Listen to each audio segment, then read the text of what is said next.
Good Tuesday mornings, South Carolina weather watchers. I am the host for South Carolina Weather, Joseph Peterson, and let's go on ahead and start off with our weather.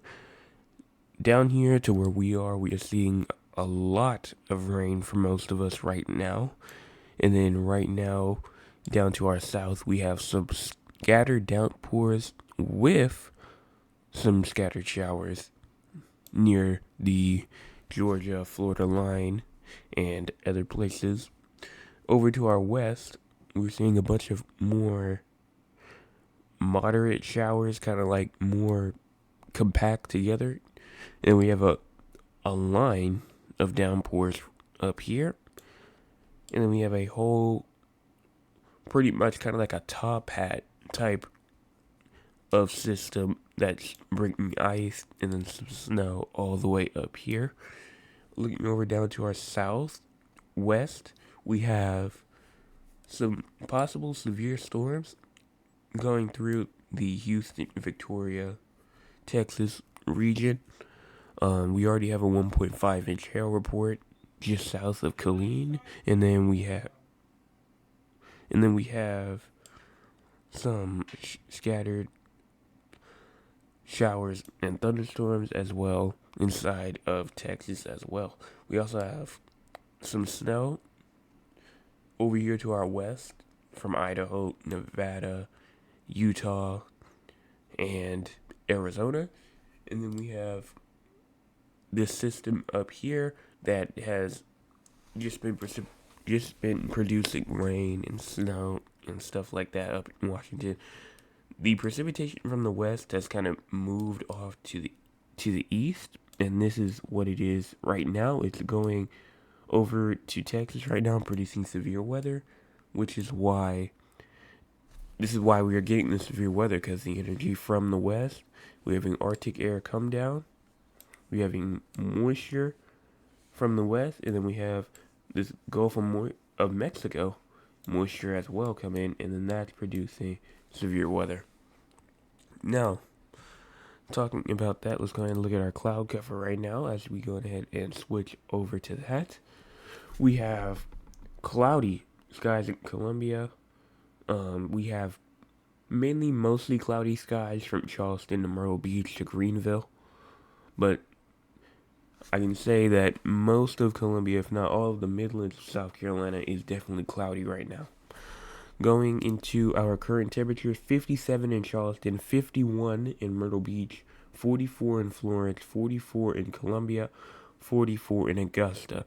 Going down to our south, 60 in Gainesville, 61 in Jacksonville, 56 in Tallahassee, 46 in Birmingham, 53 in Jackson, Mississippi, 61 in Baton Rouge and up to our north, 46 in Memphis, 41 inside of Fayetteville, 38 inside of Chattanooga, 32 just freezing in Knoxville, 39 in Raleigh, and 37 in Greensboro. Now here's our day one, should be minimum temperatures. As we go to our day one minimum temperatures, maximum temperatures, we have around 55 in Columbia, 44 inside of Greenville, 64 inside of Charleston, 56 inside of Myrtle Beach. Down to our south in the 70s all over Florida. To our west, the 60s and 70s. To our north, to like the Appalachian Mountains, our 40s. And places like that. Here's our 24-hour max wind gust, just around 10 to 15 miles an hour. Nothing to worry about there. Here's our next 24-hour precipitation totals. Here we have a 1/10 of an inch in Columbia, Sumter, a 2/10 of an inch inside of Florence. We can see almost an inch, or I should say a 1/2 an inch to an inch on the mountains, and then a 1/10 of an inch in Greenville, Spartanburg, and then we have 3/10 of an inch, which is probably the most amount of rain near the Charleston area, which will probably receive the most amount of rain out of everyone else. Myrtle Beach, probably like a trace, not really that much rain is expected. Here is the radar.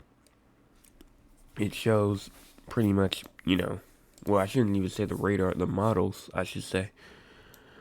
Here it is as we push it forward. There goes this rain. It moves in, and then it's going to be up inside of the northern South Carolina region around 1 a.m. tonight.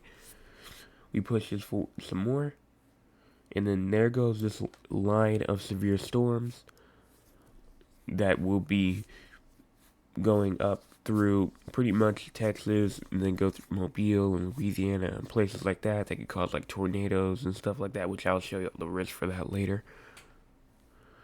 So that's pretty much what the model's looking like right now. Here is the day one severe weather outlook. It's for Houston, San Antonio, Austin, Corpus Christi, and Pasadena. Here is the tornado outlook. We have a 2% chance of tornadoes for Houston, Corpus Christi, Pasadena, Beaumont, and then College Station. We have a 5% chance for the area for wind, and then we have a 5% chance for San Antonio, Austin, Corpus Christi, Round Rock, and College Station inside of Texas. So that's a 5% chance of hail right there. And then here we go for the tomorrow. We have a 2% chance for tornadoes for New Orleans, Baton Rouge, Metairie, Lafayette, and Beaumont. Texas has a 2% chance of tornadoes tomorrow. And we have a 5% chance for Houston, Baton Rouge, New Orleans, Corpus Christi, and Mobile. And then we have a 5% chance. We have less than a 5% chance for hail. Then for day 3, New Orleans, Mobile, Metairie, Gulfport, Mississippi, and Kenner, Louisiana is under a marginal risk for severe weather again. So they're just going to be getting severe storms pretty much almost every single day, especially for some of those regions near like Louisiana and places like that. Here's our day 1 excessive rainfall outlook, which shows pretty much what the chance of it flooding. And we have a rare moderate risk, which is the red zone right here, for for excessive rainfall. And that could bring significant flash flooding to regions like eastern Texas, western Louisiana, southern Arkansas. We move to the day 2. The upstate of South Carolina is a marginal risk, but we have that rare red 40% chance of flash flooding for places like Louisiana, Mississippi, and Alabama. Then go to our day 3. Now we have to really start worrying about flash flooding, especially in the upstate where we have a slight risk, which is a 15% chance of seeing flash flooding. And then we have just under pretty much the upstate. The northern Midlands is under a marginal risk of excessive rainfall. Here is our day 1 to 3 overall winter storm impacts. No winter storm impact is possible or really expected at this time. And that's going to about do it. Thank y'all so much for watching the morning forecast, and I will see y'all later this evening for the talk about severe weather and if it really still can impact us, and also this excessive rainfall outlook and what the flooding might look like for us.